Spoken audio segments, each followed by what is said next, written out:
Leonardo, a gente está nesse momento aí divulgando o filme Nosso Lar, Os Mensageiros, né? Nosso Lar 2. E num vídeo que a gente vai falar um pouquinho sobre o livro e a expectativa em relação ao filme, né? A ideia desse vídeo é não dar spoilers, né? No máximo a gente pode comentar algo que a gente percebeu nos trailers. Apesar de a gente já ter assistido o filme, a ideia nesse vídeo é não falar de spoilers, né? A gente deve fazer um outro vídeo falando sobre spoilers e fazendo uma comparação do que a gente percebeu do filme e o que em relação ao livro, que a gente acha que poderia ter sido abordado, as qualidades, os pontos positivos, os pontos que poderiam ter aparecido. Mas a ideia nesse momento era questionar você, analisando o filme, analisando principalmente o livro, o que você acha que seria interessante que o filme abordasse, né? Que passagem do livro você acha que valeria a pena estar presente no filme?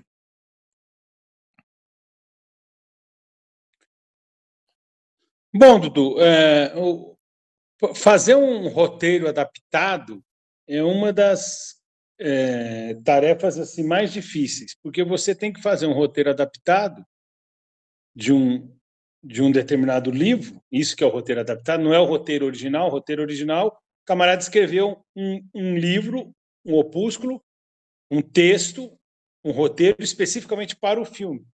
O roteiro adaptado não, já existe uma obra, já existe um livro, um romance ou qualquer coisa desse tipo, literário, ou uma história real, uma biografia, e vem um roteirista que faz uma adaptação. Então ele pega um pedaço, ou faz um resumo, ou enxuga aquilo, seleciona diálogos e faz uma adaptação do texto, daquele texto específico, daquele livro, daquele material, e transforma no roteiro do filme, que obviamente depois geram as falas dos autores, as cenas que vai gravado, e no final tem a pós-produção com a montagem do filme através da escolha das cenas, a edição e a adequação do filme dentro do intervalo de tempo que torne o filme viável comercialmente. Então, por exemplo, filmes que pretendem ser sucessos de bilheteria normalmente preferem ter menos de 2 horas. Filmes que chegam próximo de 3 horas, 2 horas e meia ou 3 horas, principalmente, só se forem super filmes, super produções, para ter um apelo muito forte e conseguirem, ocupando a sala de cinema em cada sessão por 3 horas, conseguirem uma captação de bilheteria significativa, mesmo o filme sendo muito longo. A gente pode lembrar de campeões como Ben-Hur, E o Vento Levou, Titanic, Coração Valente. Esses são filmes muito longos, filmes que chegam perto de 3 horas, alguns até com mais de 3 horas de filme, mas são super produções hollywoodianas, mega produções, às vezes até com mais de um estúdio, com 2 ou mais estúdios associados, como é o caso do próprio Titanic. Estão pensando no filme, no livro. Você acha que o tempo é importante? Tipo, 2 horas, dá para fazer um filme legal baseado no livro? Ou é interessante? Sem essa questão comercial, já que eu achei legal você colocar essa questão do tempo. Então, desconsiderando um pouco a questão comercial e pensando na história do livro, 2 horas daria para contar uma boa história do filme Os Mensageiros? Essa é uma pergunta legal. Eu acredito que sim, eu acredito que sim. Esse filme está com 1 hora e 51 minutos, se eu não estou enganado. Não é um filme curto, não. A versão que foi para os cinemas, eu não sei se depois o Wagner Assis vai soltar o corte, né? Tem sempre isso. Né? Stanley Kubrick, o corte do diretor, a montagem do diretor, ou a versão estendida, até o Chico Xavier tem a versão da minissérie que a Globo passou, que tem 2 horas e meia. E a versão que foi para o cinema é uma versão de 2 horas. E a versão completa, estendida, ou seja, a minissérie da Globo, porque foi transmitida em capítulos, de segunda a sexta, 5 capítulos de meia hora cada um, 30 minutos cada um, 30 minutos de filme, né? Com os intervalos comerciais, dentro da grade da Globo, cada episódio durava 1 hora. Mas é porque tinha as propagandas, os anúncios, né? Antes e no intervalo. Mas era um recorte de 30 minutos do filme, porque tinha mais. A versão da minissérie era 2 horas e meia. E aí usava 30 minutos em cada episódio, de segunda a sexta. 5 dias na semana, 5 vezes 30 minutos. Não é? Agora, o filme que passou no cinema era uma versão de 2 horas. Encolheu, para que ele fosse mais viável comercialmente. Eu, particularmente, já assisti várias vezes o filme e já assisti várias vezes a série. O filme na sua versão estendida, que foi a série da Rede Globo. E eu acho que a série é melhor. Tem vários recortes, várias passagens que ficam truncadas no filme em 2 horas, que são muito melhor explicadas. Para quem conhece a biografia do Chico, na versão de 2 horas e 30. Então tem coisa que está meio truncada, também passa rapidamente. Mas esse é um problema difícil. Edição, montagem, que cena vai ser escolhida, que cena vai ficar de fora. Isso das cenas que foram feitas. Sem falar aquilo que nem foi gravado, porque já no texto original do roteiro já não era considerado nem a hipótese de ser utilizado. Então, não são cenas excluídas, né? A gente lembra de vários filmes que, quando a gente ainda pegava DVD na locadora, que tinham cenas excluídas, né? Os extras dos filmes tinham cenas excluídas. Quer dizer, cenas que estavam ali e na montagem final, por um motivo ou por outro, o editor preferiu excluir. Né? Então, isso tem a ver com o tempo de duração e com a dinâmica da própria narrativa. Enfim, aí cada diretor e cada produtor tem uma estratégia para que o filme seja mais viável. Claro que se o filme é mais curto, ele aumenta a probabilidade de você ter mais sessões. Né? Porque muitas vezes você tem que limpar aquela sala para ter uma outra sessão em 2 horas. Ou você tem que fazer uma geral mínima, se você quiser reaproveitar. Então sai o pessoal de uma sessão e aí vem os funcionários da franquia do cinema, fazem uma rápida adequação, uma rápida arrumação da sala. Então, quando o filme tem 1 hora e 30, às vezes a outra sessão só vem daqui 30 minutos, então dá tempo de fazer uma arrumação ou não. Né? Agora, cinemas antigos, você não tem nem isso. Então vai sair uma outra sessão meio que quase que automaticamente. Então, quando o filme é 2 horas, a pessoa vai saindo e a coisa já é quase em cima do horário, se é que vai ter outra sessão. Então, se o filme é de 3 horas, isso é muito difícil. A gente lembra de Titanic, Paciente Inglês também, que foi um grande vencedor de Oscar, Coração Valente. Eram filmes que, às vezes, as primeiras sessões começavam na matinê, bem cedo, para dar tempo de ter mais sessões, ou o cinema só conseguia gerar uma sessão do filme, se só tinha uma sala. Isso aí é dinheiro que o pessoal está perdendo, né? Enfim, bilheteria é uma coisa muito importante. Mas o que eu diria para você, entrando especificamente no tema da obra de André Luiz, no caso, é que, a meu ver, Os Mensageiros é um filme que tem é um livro que tem uma dinâmica que poderia perfeitamente ser adaptado a um filme, sem entrar no mérito de como foi feito o filme que está no cinema, que você assistiu, que eu já assisti. Mas Os Mensageiros daria para fazer isso. Por quê? Porque ele começa em Nosso Lar, daria até para aproveitar uma deixa do final do primeiro filme, porque o primeiro capítulo dos Mensageiros é praticamente o dia depois, o day after do último capítulo de Nosso Lar, é automático essa sequência. É o 51 de Nosso Lar, o primeiro de Os Mensageiros. Então daria até para pegar a deixa do primeiro filme. Isso, entendeu? Seria uma possibilidade, porque o filme começa em Nosso Lar. O livro começa em Nosso Lar. Então poderia ser assim.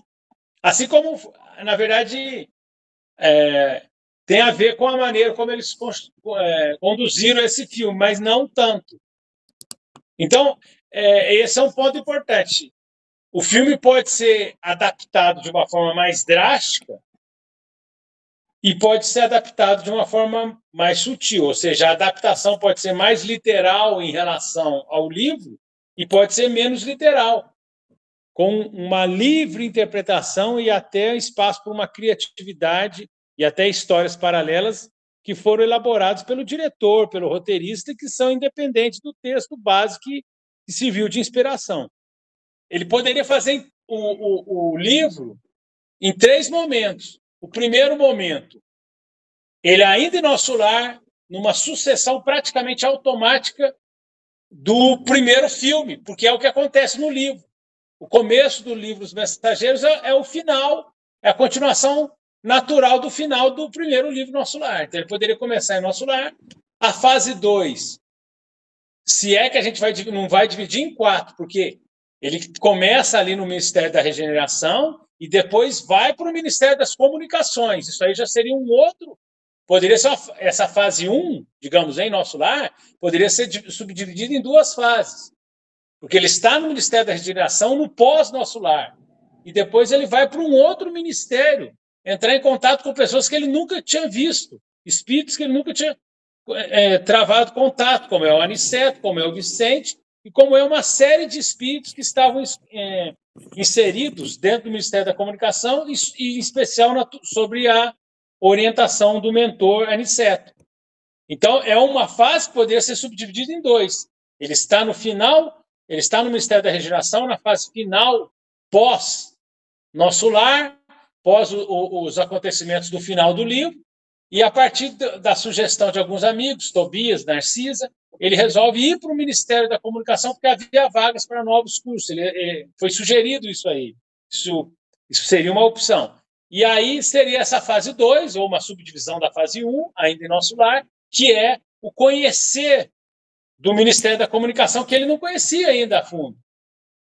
Porque quando ele é socorrido em Nosso Lar, ele sai do umbral e vai para um hospital do Ministério do Auxílio. E quando ele recebe alta do Ministério do Auxílio, ele começa a trabalhar no Ministério da Regeneração. As câmaras de retificação constituem um setor do Ministério da Regeneração, onde ele trabalhava com o Tobias e com a Narcisa.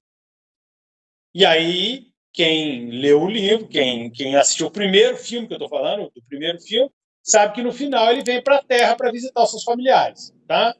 Então, tem essa parte que é decisiva, é o cume, é o ápice das lutas evolutivas, das ocorrências do primeiro livro. E, obviamente, tem a ver com o roteiro do primeiro filme, que é o de 2010, Nosso Lar.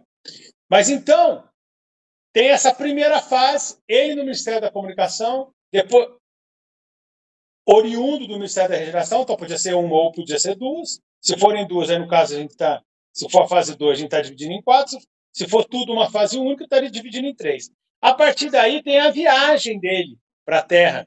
Aniceto, Vicente, e ele viajando pela trilha, pelo umbral, pelo caminho mais tortuoso, pelo caminho mais difícil, que não é a via rápida por meios protegidos vibratoriamente de locomoção, para visitar a crosta.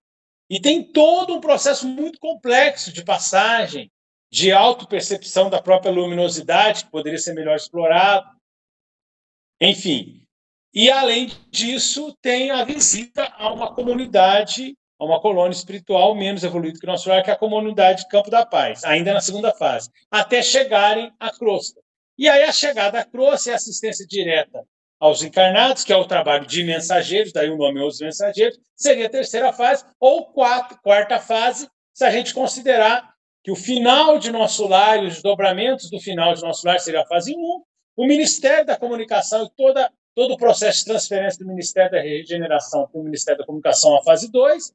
A fase 3, no caso, seria toda a viagem, passando por um período muito enriquecedor de conhecimentos, que é a visita à colônia Campo da Paz, e a fase 4, que seria a partir do momento que ele chega à crosta terrestre, e aí são os últimos capítulos do livro, onde ele vai ter uma atuação de auxílio aos irmãos encarnados, daí o nome Os Mensageiros, de mensageiros espirituais. Pelo menos nessa ação em relação aos irmãos encarnados, porque no Ministério da Comunicação é explicado que mensageiros espirituais não são só aqueles que protegem os irmãos ou fazem esse diálogo, esse apoio, essa ponte espiritual, ouvindo as nossas preces, as nossas solicitações, auxiliando os trabalhos espirituais, não é só isso. Mas linkando a pergunta, você está querendo dizer que você enxerga 4 filmes no livro, Os Mensageiros, seria isso? Não, só um instantinho, é também a preparação, só para concluir, é também a preparação dos futuros reencarnantes, além da proteção espiritual, a preparação dos futuros reencarnantes, que são cartas vivas de renovação, eles se preparam e vêm com uma mensagem de renovação. Bom, com relação a isso que você está perguntando, depende eu acho que 4 seria muito, mas com certeza o livro tem um conteúdo muito vasto. Agora, isso depende um pouco da dinâmica com a qual o diretor, o roteirista, vai trabalhar o conteúdo do filme. Porque ele vai valorizar mais os diálogos. Porque há um comentário, você poderia confirmar, há um comentário que eu acho que eu vi até em making off das entrevistas que ele deu, o Wagner de Assis deu na produção. Que ele estava extraindo, ele não estava se baseando no livro todo, ele estava se baseando em alguns trechos do livro, né? Porque no nosso lar fica claro que ele quis tentar introduzir o livro inteiro, né, no filme. Tanto é que quando você olha, por exemplo, o período do umbral, que o André está no umbral, está relatado no filme, é rápido, mas está relatado. Então a gente percebe o livro, claro, algumas coisas passam despercebidas, mas algumas coisas não são abordadas e tal, aqueles espíritos que aparecem no portão de nosso lar e não entra, aquele episódio lá do vampirismo, né? Mas teoricamente está o portão lá e talvez seja uma menção àquele capítulo, então tem umas questões assim. Agora, nos Mensageiros, eu não sei, eu sinto que particularmente ele fecha mais, né, a história em alguns trechos do que tentar trazer o livro como um todo. Você tem essa impressão? Não, é importante dizer o seguinte, nas últimas propagandas, nos últimos anúncios, não. Mas anteriormente, o filme foi anunciado Nosso Lar 2, Os Mensageiros, baseado nas obras Os Mensageiros e Obreiros da Vida Eterna. Então foi anunciado lá atrás, agora eles não estavam enfatizando Obreiros da Vida Eterna. Não sei por que houve uma mudança de estratégia na divulgação desses anúncios, né? Nessa divulgação, visando sensibilizar o máximo de candidatos ao público, né? do próprio filme. Mas, durante uma fase ainda anterior, alguns meses atrás, muitas vezes foi anunciado que era baseado em 2 livros, Os Mensageiros e Obreiros da Vida Eterna. Claro que os Mensageiros, no caso, têm um peso maior, né? E depois pararam de falar isso. Eu acho que isso depende das partes que serão aproveitadas no filme, ou do que o diretor achou que era mais fácil reproduzir, né?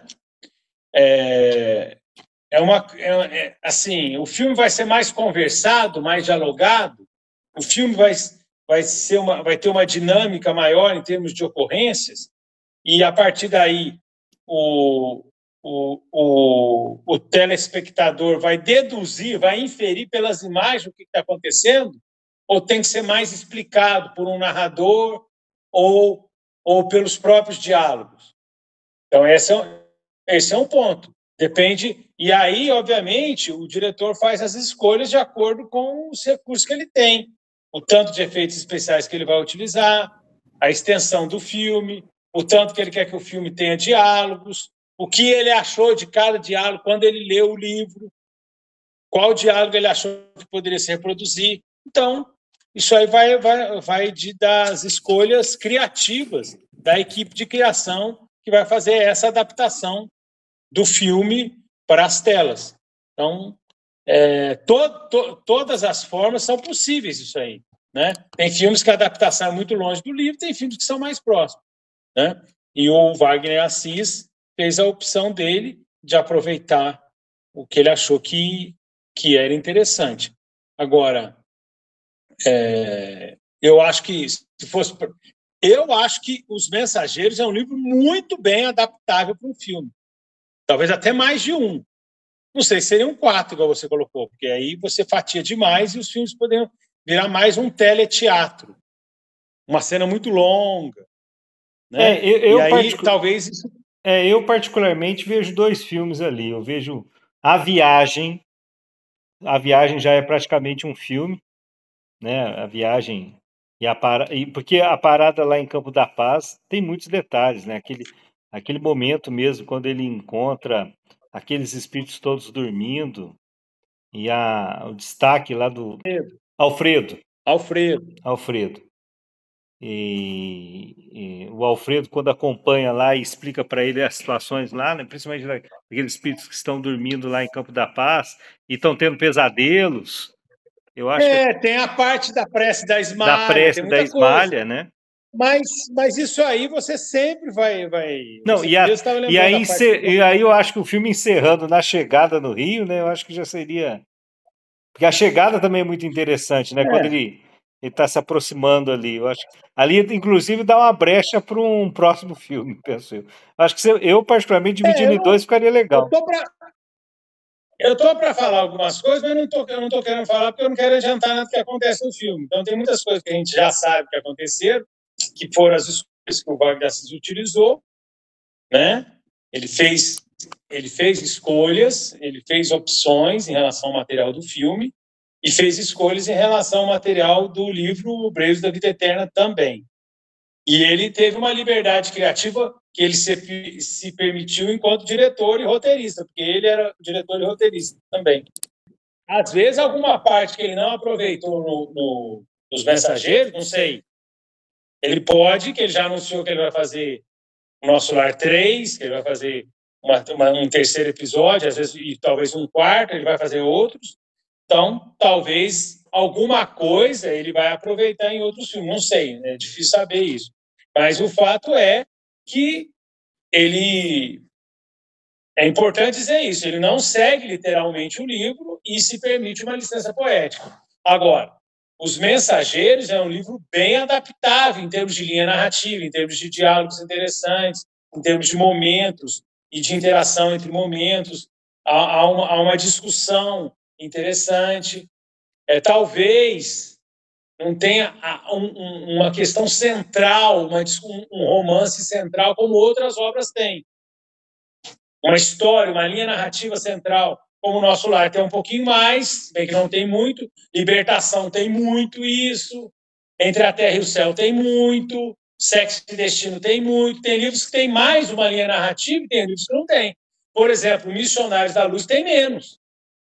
São pequenas histórias que estão centralizadas na figura do mentor Alexandre, que dirige um centro espírita.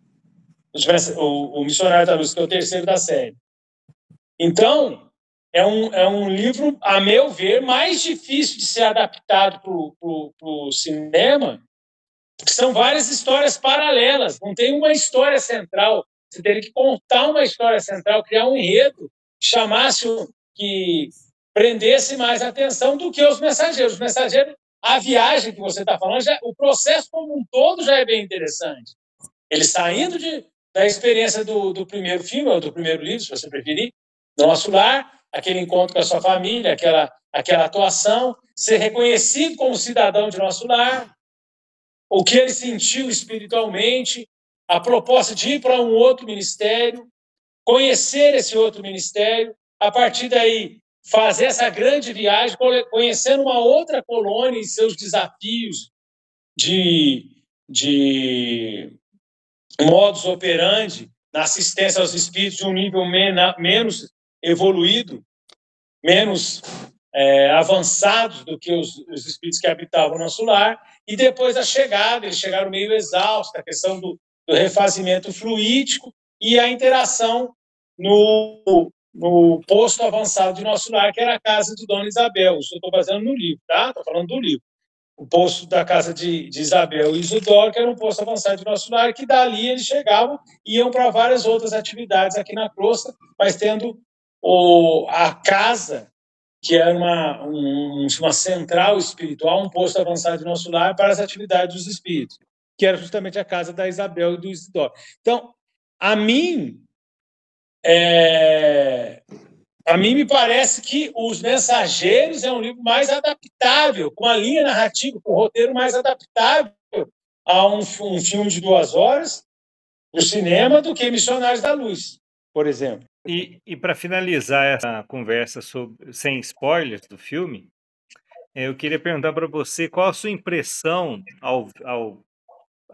conhecendo o livro e ao assistir o trailer, qual a sua impressão e expectativa em relação ao Aniceto e o André Luiz? Você tinha uma expectativa de que realmente o Aniceto teria mais protagonismo no filme? Eu acho que isso fica um pouco claro, porque até o próprio pôster coloca o Edson Celular em mais evidência que o André Luiz, e não os dois com os destaques similares. Se você que haveria uma diferença grande ou menor do protagonismo do André Luiz. Sem entrar muito em detalhes, qual era a tua expectativa em relação a essa relação André Luiz e Aniceto? Bom, como a gente está acompanhando os anúncios do filme há bastante tempo, porque o filme era para estrear, se não me falha a memória, em agosto passado, em agosto de 23, e ele foi adiado provavelmente pelo fenômeno Barbieheimer, né?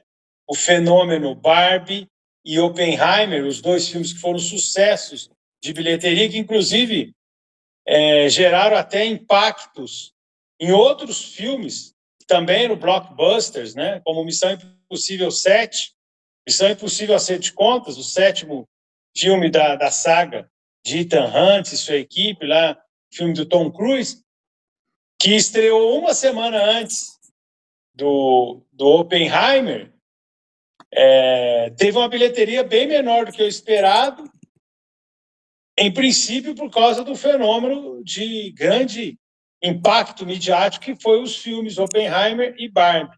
E um mês subsequente, que não era um período de férias, viria a estreia de Nosso Lar. Então, eles preferiram adiar, eu imagino que tenha sido isso, para fugir desse grande sucesso, para tentar pegar uma janela de oportunidade nos cinemas que a concorrência não fosse tão pesada como 2 super campeões, que mesmo Missão Impossível 7 teve dificuldade, que é o caso dos fenômenos de bilheteria Barbie e Oppenheimer. Então, por que eu estou dizendo isso? Porque era para estrear em agosto de 23, foi adiado para janeiro de 24. Então, a gente ficou com muito tempo tendo anúncios. E como a gente teve anúncios durante muito tempo, é o que você está comentando aí. Ficou evidente que o protagonista seria o Aniceto. E não seria um protagonismo dividido entre Aniceto e André Luiz. Senão a maneira que eles trabalhariam a divulgação seria um pouco diferente, né? Então, sem tentar não dar spoiler, né? Tentando não dar spoiler sobre o que acontece na linha narrativa do filme, eu diria que estava um pouco evidente isso, que o protagonismo seria predominantemente do mentor espiritual de André Luiz e não de André Luiz pelo destaque que eles deram para o ator principal, que é o Edson Celulari. Agora, isso, de certa forma, já era um indicativo de uma quebra de estratégia, de uma quebra de linha narrativa em relação ao primeiro filme. Porque o primeiro filme, quem é Clarencio? Aparece até Emmanuel lá, supostamente Emmanuel no filme, que não existe um livro, obviamente. no livro Nosso Lar, né? No primeiro livro. Então tem Emmanuel, tem o Clarencio, mas tudo isso é secundário. O protagonista é o André Luiz. Então não é nem dividido o protagonismo com o mentor. É André Luiz o protagonista. E o segundo filme, eles já anunciavam, já sinalizavam que o destaque, que o filme era ser muito carregado pelo mentor de André Luiz e não por André Luiz. Isso, de certa forma, quebra um pouco a linha narrativa, se você pensar que é uma franquia, que são episódios da mesma série. Até porque não é só episódio da mesma série. São episódios de uma mesma série que são dirigidos pelo mesmo diretor, pelo mesmo grupo. É até curioso, porque o primeiro filme teve tamanho sucesso, com mais de 4 milhões de pessoas que foram ao cinema assistir, né, de bilhetes vendidos, de ingressos vendidos, de bilheteria. 4 milhões de pessoas, não de lucro, de pessoas, que é um recorde, e centrado no André Luiz como autor, narrador, protagonista. E aí ele optou por centrar no mentor de André Luiz, o que já sinalizava uma certa quebra na sua estratégia de narração e de busca de apelo com a população, desde do anúncio, desde das chamadas, enfim. Provavelmente o Edson Celulari é um ator muito famoso, muito conhecido, um ator da Rede Globo, e ele quis explorar mais a imagem do Edson Celulari, e isso tudo a gente entende, mas a gente percebe que é uma opção um pouco arriscada, porque é o que você está falando. Ele centra no mentor Aniceto, pelo menos na divulgação, não vamos nem falar do filme, na divulgação, e não centra a atenção no próprio André Luiz. O personagem principal seria Aniceto, André Luiz seria um coadjuvante. Mas no primeiro filme era centrado em André Luiz. Será que não foi uma decisão um pouco drástica? Ele não poderia dividir o protagonismo entre Aniceto e André Luiz? Então ele optou por isso. Não vou aumentar no mérito se foi uma opção boa ou ruim na nossa impressão, de quem já assistiu o filme, deixa isso para uma outra oportunidade. Mas, de qualquer maneira, ele teve uma decisão diferente, bem diferente daquela que foi a decisão para lançar o primeiro filme da série. Só destacando que no livro o Aniceto tem um papel fundamental, né, na obra. Ele está presente ali durante todo o livro, mas obviamente é um protagonismo invertido, né? Mas o Aniceto, ele não é uma figura que passa apenas em alguns capítulos, ele é o orientador do trabalho daqueles 50, 40, mais de 50 capítulos, né? 51, né? O primeiro tem 50, Nosso Lar tem 50, Os Mensageiros tem 51, se não me falha a memória. Agora, realmente, nesse sentido, essa sua observação realmente é muito importante, porque o Aniceto, ele é mais mentor, ele é mais protagonista do segundo livro do que qualquer mentor do primeiro. Não existe no primeiro uma figura igual ao Aniceto. Porque a orientação que é dada a André Luiz, ela é meio que dividida. No primeiro. Porque no primeiro tem um momento com Lisas que dá mais. Tem o Clarencio, tem a mãe dele, tem o médico Henrique de Luna, tem o Lisas, que é o irmão, amigo, tem o Tobias.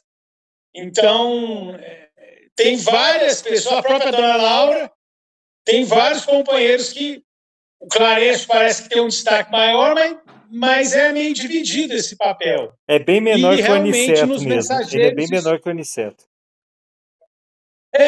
Nos Mensageiros está mais centrado no Aniceto, porque ele vai dirigir todo aquele processo, pelo menos a grande maioria dos capítulos, a partir do momento que o André Luiz já se encontra no Ministério da Comunicação, depois dos primeiros capítulos, onde ele é orientado aí para o Ministério das Comunicações pelo pessoal que eram os companheiros dele desde o livro anterior, que é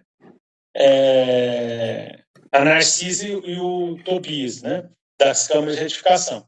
Então, tem isso. Era uma opção que ele poderia fazer, mas acabou...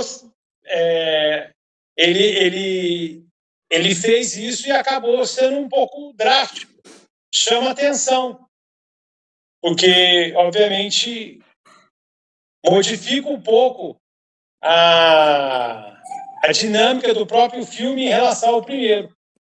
O primeiro é centrado no André Luiz e o segundo é centrado no mentor de André Luiz, pelo menos foi anunciado assim, mas aí depois, em uma outra oportunidade, a gente comenta sobre o filme em si mesmo, né? Nós estamos tentando fazer uma análise sem dar spoiler sobre a importância. Agora, é interessante, Dudu, dizer o seguinte: o filme, ele é positivo. Eu tenho acompanhado debates na internet, e vários companheiros comentando, em vídeo e em texto corrido, principalmente, e muitos a favor, muitos elogiando demais, muitos criticando demais, e muitos nem lá nem cá, identificando pontos positivos ou pontos menos positivos ou negativos que eles encontraram no filme. Mas isso já é algo positivo. O Espiritismo é a doutrina da fé raciocinada. Todo esse debate sobre o conteúdo do filme já é positivo na nossa busca de fé raciocinada. Fé inabalável é aquela que pode encarar face a face a razão, somente aquela que pode encarar face a face a razão em todas as épocas da humanidade. Allan Kardec. Então, você pegar um livro importante dentro da história do movimento espírita, nacional e mundial. O movimento espírita brasileiro é o movimento espírita mais forte do mundo. E você reproduzir num cinema com uma ampla divulgação, atingindo espíritas e não espíritas, um número muito grande de público espiritualista ou mesmo não espiritualista interessado, leigos, é algo interessante. E é interessante essa espécie de cine-reflexão, esse debate natural que, pelo avanço e pela grande popularização das mídias sociais, inclusive especificamente no movimento espírita, no trabalho espírita, a partir, em especial, da pandemia, né, do período da pandemia, que potencializou isso que já vinha acontecendo, mas aumentou ainda mais esse movimento espírita internetico, né, virtual. Esse aumento do movimento espírita virtual de debates já foi uma coisa positiva. Muito embora a gente tenha visto também problemas na volta para o centro espírita, que o pessoal não estava querendo voltar, outras dificuldades. Mas teve aspectos muito positivos nesse avanço da internet como ferramenta de estudo doutrinário, estudo espírita. E aí o debate em si, com base no filme, é muito positivo. E é muito positivo também marcar passo, firmar ponto, mostrando que o movimento espírita tem força demográfica, tem força até econômica, no sentido de que o pessoal vai ao cinema, gera bilheteria. Por quê? Porque esse é o fenômeno que tem feito com que novos filmes estejam sendo produzidos. É perceber que o público espírita não é um público pequeno. O público espírita e espiritualista, ou pelo menos simpatizantes do espiritismo, é um público significativo. E sendo significativo, ele pode dar vantagens materiais, lucro econômico. Assim, os produtores têm interesse em lançar outras obras, porque existe um público para essa obra. Uma questão muito clara que eu acho, porque o Wagner de Assis ele comentou várias vezes que ele não fez o filme só para os espíritas. Claro que ele também, nessa fala, tem a questão comercial envolvida, né? Ele precisa falar isso também. Mas eu acho que isso ficou muito claro, porque esse assunto morte, vida após a morte, é um assunto que envolve muita gente, que inclusive não é espírita, tem muita gente que tem interesse nesse assunto. Mas o filme vai ser assistido por espíritas, mas vai ser muito assistido por não espíritas. E, num certo sentido, os não espíritas, que de repente não vão ter paciência para ler o livro, têm paciência para assistir o filme. Então, mesmo com a adaptação do roteiro, é uma chance de, pela curiosidade, você gerar um debate sobre o conteúdo do próprio filme e, indiretamente, induzir a pessoa a ler o livro. Porque a pessoa vai falar assim, olha, mas não é exatamente assim o livro. O livro é melhor. Coisa que estou falando isso, não estou nem dando spoiler. Isso aí, a maioria dos livros adaptados, o pessoal fala, o livro é muito melhor que o filme. Mas o filme pode ser um chamativo, um atrativo para a pessoa depois buscar o livro. Então, existe um público espírita, mas também existe um público espiritualista. Então, eu acho que o filme ele acaba sendo útil tanto para espíritas como para espiritualistas. Para espíritas, principalmente os militantes, porque ele funciona como um material didático. Porque você lembra de uma passagem do livro e às vezes a pessoa não leu o livro. E você tenta explicar o livro e sente dificuldade porque a pessoa não leu. Os frequentadores das casas espíritas não leram tanto quanto os divulgadores, os palestrantes e dirigentes das casas. Então, na hora que você cita o filme, muita gente assistiu o filme, mesmo não tendo lido o livro. Então, você está querendo explicar uma situação difícil do perispírito, do mundo espiritual, da obsessão, da mediunidade, então você de repente fala assim, você já leu Os Mensageiros? O pessoal fala, não. Mas se você assistiu o Nosso Lar 2, assisti. Lembra aquela cena tal? Aí você dá a sua explicação à luz do pensamento espírita. Então, o filme é importante para espíritas, do ponto de vista de ser um recurso didático para a discussão de vários temas, independentemente de ser mais ou menos literal em relação ao texto, mas aí você explica. Se foi bem ou mal conduzido, aí você também comenta. Enfim, esse é um ponto. Agora, para os espiritualistas, e mesmo aqueles que têm dúvidas, mesmo aqueles de outras religiões, é um filme. É um filme interessante sobre uma visão da questão espiritual e da influência dos espíritos na nossa vida. Isso causa interesse, como os filmes do Sherlock Holmes causam, os filmes do Stephen King causam, como os diferentes filmes causam. A pessoa pode assistir. Porque nós, o público espírita, já assistiu muitos filmes que foram produzidos pelos protestantes. Por exemplo, eu gosto muito do filme Lutero. Acho um excelente filme, um filmaço. E é um filme que foi feito, patrocinado pela comunidade luterana. Isso fica explícito no filme. E tem muitos filmes que irmãos católicos produziram. Filmes com viés religioso ou que tratam da vida de um religioso importante da Igreja Católica. Há filmes sobre a vida de Buda. O Pequeno Buda, de Bernardo Bertolucci, com Keanu Reeves. E há filmes sobre variadas figuras da filosofia, da religião, da ciência, enfim. É um filme. E mesmo quando você sabe que o filme é feito por um grupo religioso, às vezes você se interessa e assiste, mesmo não sendo o seu grupo religioso. Nem que seja por curiosidade, nem que seja para criticar. Mas isso também é fé raciocinada. A gente não está impondo o nosso ponto de vista e não estamos querendo fazer prosélitos. A gente não está querendo convencer ninguém. Mas, como diz Emmanuel, o Espiritismo nos pede um tipo constante de caridade, a caridade da sua própria divulgação. Então, não deixa de ser uma divulgação. Mesmo que alguns companheiros possam achar que a divulgação não foi bem feita, é um material didático para o debate, para um cine-reflexão. Então, isso não deixa de ser positivo, eu acho que isso faz parte da fé raciocinada também.